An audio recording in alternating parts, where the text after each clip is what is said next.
Hello and welcome back to the American Unity Show. I'm your host, Greg Fanning.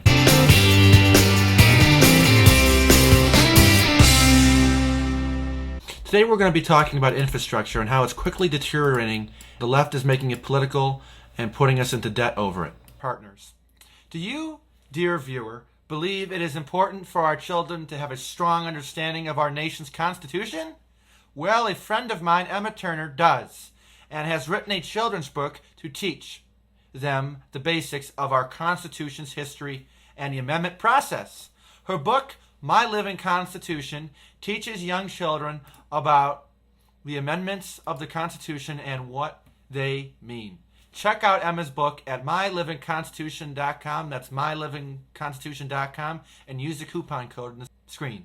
Why has traffic become such a problem in our great country? Why do our roads seem to fall apart without repair? And why does the government pass large overpriced spending packages while states continue to struggle with infrastructure? Today our guest is a candidate for Congress who is running on reforming our infrastructure system, and he lives in a major city. And he's going to talk about it. Now we have Mark Elmore, independent capitalist candidate for Congress in Virginia's 8th District.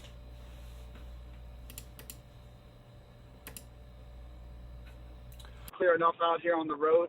Yeah, I can hear you perfectly. Can you hear me? Yes, sir. All right. Well, thanks for coming on, Mark. It's good to hear from you, and it's good to glad you could do this. So, Thank you. What's your background, Mark?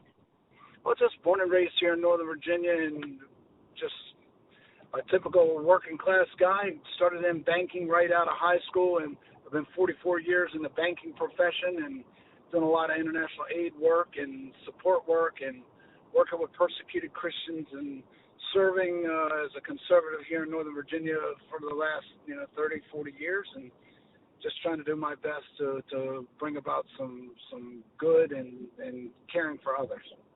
Awesome. Sounds like a good regular American, and that's what we need here. So that's great. So tell us about how we got to the infrastructure situation we're in now. Like, how do you think we got here? Well, a lot of it goes back to what happens again when you do a root cause analysis of traffic or aging roads and bridges or that type of thing. Is one, it's a lot of gross mismanagement at the federal level with resources and corruption. But two, when communities were designed, they would always design the community, then design the roads. And that's why when you look at, say, 95 here in my area or Route 66 or other projects, there's always expansion on the highways, right? Instead of thinking, okay, down the road, we're going to need X because the community is going to be X 20, 30, 40 years from now. And the problem is they design the communities and then put the roads in and then expand the road, a lane here, a lane there. And, that's where things kind of break down and become congested. And there's constant reconstruction and road highway projects, that type of thing. So that's a direct result of poor planning at the onset. And that's one of the issues. And then, of course, here in our area, any metropolitan area, where people don't work where they live. So in other words, there are people here in the Northern Virginia area or in suburban Maryland, they commute into the city to work. Whereas, say, New York or Chicago, those are cities where people live in the city and they work in the city. So here in Northern Virginia, for instance, we have people coming up from Prince William County, Stafford County, out in Loudoun County, and other some of the rural areas. They commute into the District of Columbia to attend work. So yeah, that's where the flood of traffic comes from. So people don't work where they live, and they don't live where they work. It's both of those. So those are two of the things. The setup, when they build the roads, they don't build the roads thinking, oh, by the way, we're going to need more capacity. That's why they're always doing lane widening and road reconstruction, poor planning. And then you've just got an overabundance of people that own multiple vehicles, and then everybody's driving to work because, again, we don't have a proper mass transit system. Even though Metro is good, it's nowhere near what it is, say, in England, where everybody you just take the train daily, take it to work, whatever it goes to and from. They're just everywhere, so it becomes a standard method of travel. Mm-hmm. Yeah, that really sounds like the root of the problem. You know, it's just everyone's always on the road, and that just seems like if you add an hour to ever you want to go 30 minutes, it's like add another 30 minutes because you know you can't get anywhere. So that's great. Well, what do you think we do going forward here? How do we fix that? I know you touched on it a little bit, but what are your in-depth plans that you think you can implement? That's a great question, and part of it comes down to what strategies can you put in place that will alleviate traffic problems and pressure during peak drive time. So, in other words, one thing that helps is obviously you want people to work where they live. So, there's new strategies and technologies in place for people that could do what is called hoteling, which just means, let's hypothesize and say, for lack of a better description, you work for a federal agency, and this would be like specific to here in Northern Virginia. So you work for a federal agency. You might work for FDA, right, or for the IRS. So you normally would drive into Washington, D.C. daily up 95, and it's a log jam, people commuting to get to the city. But if in those other areas short of the city, whether it's Springfield, whether it's Arlington, whether it's down in Prince William County, I believe that the federal government can have these hoteling sites where anybody who works for an agency can go. So it might be some 10-story building or 8-story, whatever it is, and they've all got different levels of security, whether it's for somebody who would work with a top secret position. There's different levels of security for the internet, for conferencing, for meetings, whatever, and you can only get into certain areas based on your credentials. So that's one way. And what that would allow it to do is, you imagine you take 3,000 or 4,000 cars off the road a day coming up 95. That alleviates a little bit of the pressure. And the other thing is that this whole metro system, it's not, affordable. It's not functional. I mean, it's like you're taking the train to Manhattan every day. It's expensive. You got to park your car. You got to go here. So there's no way to get you from your house to the metro station conveniently. Whereas, again, if you go to the suburbs of London, for instance, you can walk to the train station. Mm-hmm. And again, you can't go back and rebuild that, but that's where that high-speed rail and light rail and other things come into play, and a modernization of that. Metro's good, but metro is not functionally implementable on a. And then you've got to commute to the metro stop, right? And then you got to take the metro to wherever you're going. And it works, but it's not as efficient as it could be or should be. Yeah, this is bringing back a lot of memories. Just waiting for the metro. It said it's going to be here in 2 minutes. It's 15 minutes later. Nothing's coming, and it's just a total comedy of errors. Just a total. And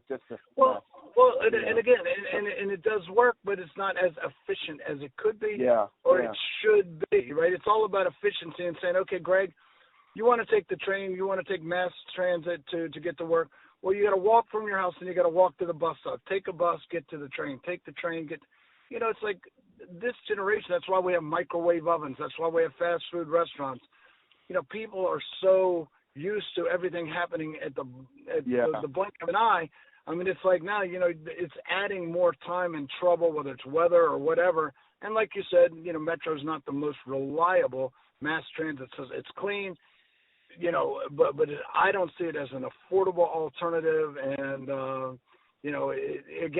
they need more light rail, not just the VRE, but, in our particular area, I have no idea why they can't just run metro trains straight down 95 all the way going down into like the outskirts of Prince William County, and those single shot trains that will bring people who work down in Stafford and Prince William County one shot, in the morning time during rush hour. It's just a single shot train. It stops at the Pentagon, stops at Metro Center, then you can transfer from there, right? Yeah.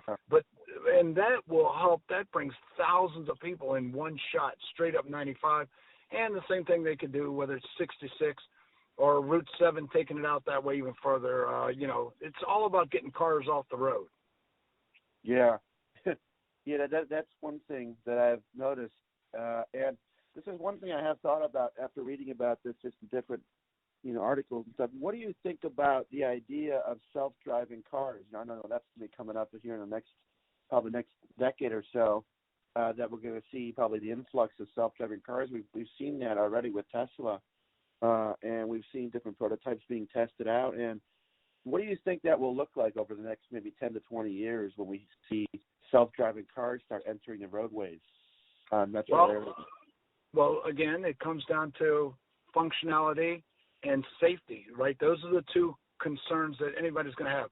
One, can they build a vehicle that is going to be functional and, perform the way it should be? And then on a safety side of it, what do you do? All of a sudden somebody's there and there's now, a construction crew that's been called for a water main break that maybe for whatever reason, a satellite or, there's emergency equipment coming, an ambulance, a fire truck, a police, a dog jumps out in front. I don't know.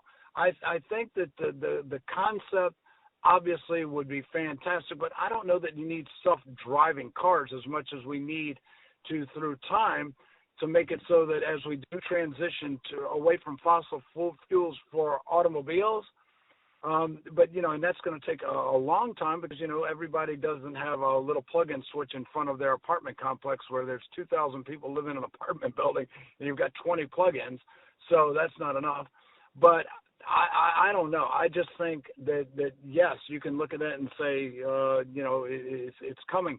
But I don't think that self-driving vehicles, I just don't know that we'll ever get there from a safety standpoint. You can get there from an overall standpoint saying, I just don't know that a piece of technology, because computers fail. Yeah. Systems fail. Computers crash. They happen. I mean, I've got friends, you look at Tesla. The big problem with them is, oh, by the way, the computer failed. And then you're stuck in a parking lot and it's, midnight, you went to see a show at the Kennedy Center. Oh, by the way, the computer doesn't work. Computers only go by, what the information that's put into them and programmed. And, no computer is, they're nothing without electricity, right? Because the battery can die or whatever. So I just think that the idea is good, but I just don't see how you can get to, self-driving, especially with tractor trailers on the road with, I don't know. I just think there are too many variables and that somebody could lose their life. And that's the ultimate concern. Safety and implementation. Yeah, I think that's it. That pretty much hits the nail on the head here. So, these are great policies, and I think they need to be implemented. But how would you implement these? Would you, how would you implement these? What strategies would you use if you maybe get to the House or whatever? Right, but so let's say, I'm elected to the House of Representatives. There are certain things you can do to recommend legislation and other things that would be, especially for the federal workforce when it comes to this whole hoteling strategy in Northern Virginia. One of the things that really deteriorates the quality of life here is it's all a result of infrastructure, and it's the whole traffic dynamic, the inability to go anywhere or do anything in a reasonable amount of time without the stress and pressure of the Beltway. I mean, it's chronically jammed.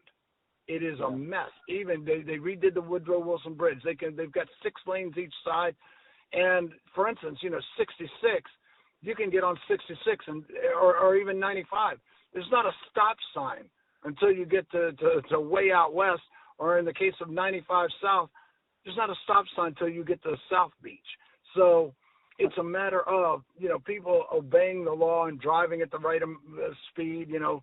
Maybe there's some way that you can come up with some plan legislatively to help and implement something to improve the driving patterns that prevent accidents, because that's really what a lot of the problem is not always just the volume of cars. It's that somebody has a fender bender and the whole system shuts down, then backs up for 10 miles, or a tractor trailer overturns. So there's a number of things, but I just don't think there's a single shot. Oh, by the way, I'm going to recommend we do this, this, or this. But you can put forth initiatives that say, okay, well, hey, how do we get it? Like for us in particular, our federal workforce, Metro getting folks to the city from the outer regions of Prince William County, Loudoun County with single-shot trains, all right? And then the other would be saying, hey, how can we implement these hoteling strategies for federal workers that live in those areas? They can go there and work at these different sites, and they're all secured. They're all self-containing. And, you know, it just gets – it's the only way to get cars off the road. And also you'll see what we learned with telecommuting, right? A lot of people are doing more telework. So that's another for people that aren't mandatory to be at a location.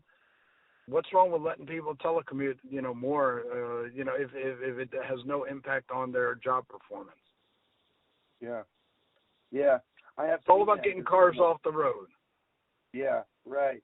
You know, I have seen that. But people, they want people to show up for work in person. It's just like, well, you know, this is the 21st century. You know, you can work easily as you can from home as you can in the office. So I've always thought that's always a weird thing that I've seen a lot of corporations, you know, make sure you come in for work. It's just like, why? You know, here's coffee. I mean, what? You know? No. Well, here's the reason why. So, for instance, like in the banking industry or other things, you know, there's certain coaching and motivating and training and you know, personnel issues and counseling and other things. You just can't do strategic planning, and there's a lot of things that, you know, you have to do in person, and it's a whole environmental thing where, you know, people come together and pull together and they work together and they do projects together. And again, as humans, we love being around other people. The vast majority of us, you know, pleasant, kind, just generous people like yourself. You know, other people want to be around you and they enjoy your company. And like I enjoy talking to you and just, you know, being around you because you're just a great person.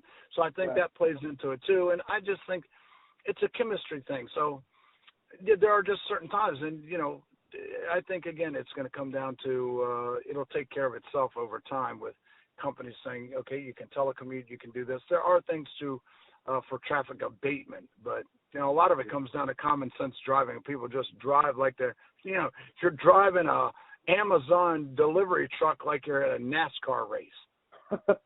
Right? And that's part of it, you know, just somebody in a 1968 Biscayne weaving in and out of cars, you know, and it's like, you know, like you're just down at Daytona, and I'm thinking like, holy smokes, that car might blow up.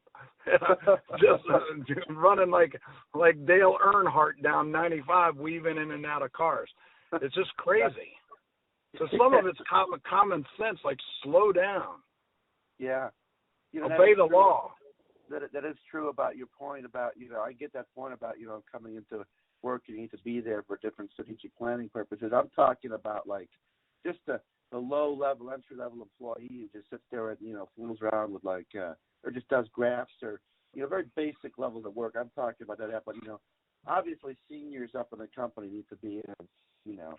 Well, they could be, but in the office just because. But you got to understand, too, sometimes it's those folks that you have to be able to gauge and monitor productivity. And sometimes the only way you can do that when, for instance, in the banking industry, on the residential lending side of it, you know, you've got processors and you've got underwriters and you've got operations team members, and that, you know, sometimes you need to be able to hold people accountable because they're on a clock, but when you're at home, you're in your pajamas and, you know, oh, by the way, I got to go to the dry cleaners. Oh, I need to run out and get, you lose a lot of productivity there. And when folks are in the office, hi, this isn't working. You walk down 2 doors down and you say, hey, by the way, Betsy, how do we fix this? So some of it's practicality, some of it is efficiency, some of it is performance-based. And, you know, again, it'll all sort itself out, but those are some of the ways that, you know, we can alleviate the pressure and get the big concern is with infrastructure is obviously, yes, we need the federal resources at times for bridges and roads and those things. But the big part of it is the quality of life issue with pollution and traffic and the anxiety of that whole stress fiasco we have here in Northern Virginia. How do we get cars off the road? How do we make it so Metro is more functional and more implementable and affordable. And how do we get people to live where they work? I think those two things, in conjunction with telecommuting and better driving decisions, all that can pile up and make a more pleasant experience for us. Yeah. Yeah, but I mean, yeah, that's a good point. It's always better to be in person, but I do need to address the concerns here, right? So, yeah. All right. Well, that's great. That sounds like a great plan here. Well, thanks for coming on, Mark. If you have anything else, always, my brother.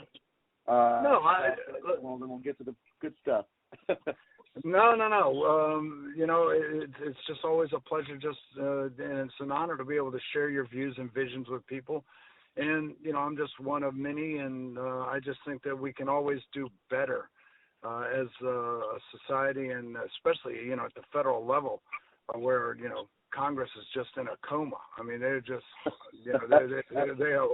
they've got an infrastructure bill that's got everything but infrastructure.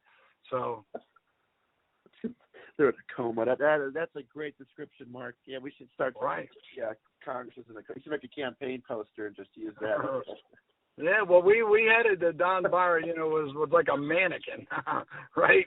Just like a mannequin, just nothing. They need to just put like those little palm cards in his hand when he's got to speak, because he's nowhere to be found on any issue about anything. Nothing.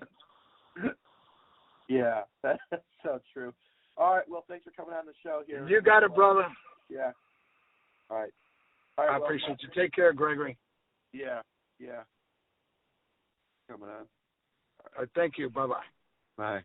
While we can sit here and complain, nothing will change unless you step up and decide to get active. Whether that be running for office with Run Gen Z, making an alternative company to companies you don't like, fighting for free and fair press, or exposing the hypocrisy of the Democratic Socialist, everyone has a role to fight this. If you don't, who will? Edmund Burke once said, "The only thing necessary for triumph of evil is for good men to do nothing. So don't be the good men that did nothing. So get active and we'll take back our country together." Subscribe to our channel here, turn on notifications, and follow us on Facebook, Twitter, and Instagram so you don't miss another episode of the show that fights to expose Marxism and we turn to the Constitution. Thanks. We'll be back here next week for freedom. Have an awesome day.